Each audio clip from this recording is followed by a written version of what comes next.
जम्मू कश्मीर जो मुश्किलात हैं, जो मामलात हैं, उसमें जब तक जम्मू कश्मीर के लोग मुल्क के हिंदुस्तान के लोगों के साथ दिल नहीं मिलाएंगे। हम तो चाहते थे कि उमर साहब ऑल पार्टी मीटिंग करके प्राइम मिनिस्टर और होम मिनिस्टर को तैयार करें कि जम्मू कश्मीर की जो पार्टीज हैं उनके साथ बात करें ताकि हमारे मुश्किलात का इजाला हुआ।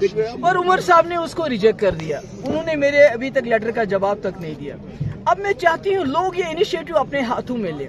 बेशक मुल्क की सरकार उनसे बात न करे, पर मुल्क के लोगों के साथ बात करे, एक सत्याग्रह शुरू करे जैसे गांधी जी ने किया था उस वक्त जातियों के खिलाफ, अंग्रेजों के खिलाफ। इसी तरह हमारे लोग भी टूरिज्म के जरिए सत्याग्रह करें, यात्रा के जरिए सत्याग्रह करें। जो लोग हमारे आए मेहमान बन के, उनकी इतनी अच्छी देखभाल करें, उनसे अपना दिल खोल के रख दें कि हमारी मुश्किलात क्या है, ताकि मुल्क में वो हमारे एम्बेसडर बन के बताएं कि जो मुसलमानों के खिलाफ नफरत फैलाई जा रही है पूरे मुल्क में, खासकर कश्मीरी मुसलमानों के खिलाफ, हमारे स्टूडेंट्स के साथ क्या होता है, हमारे शाल वालों के साथ क्या होता है। जब टूरिस्ट यहाँ से जाएगा, कश्मीरी का दिल देखेगा, कश्मीर के लोग क्या कहते हैं, मुझे लगता है कि पहले तो मुल्क में एक इनकलाब आएगा। ये जो नफरत है, ये जो इस्लामोफोबिया है, उसमें भी फर्क पड़ेगा। और दूसरा, मरकजी सरकार को भी मजबूर करेंगे, जिस तरह उन्होंने लद्दाख में बातचीत की, इसी तरह जम्मू कश्मीर के लोगों के साथ, यहाँ की पॉलिटिकल पार्टीज के साथ, दूसरे लोगों के साथ बात करके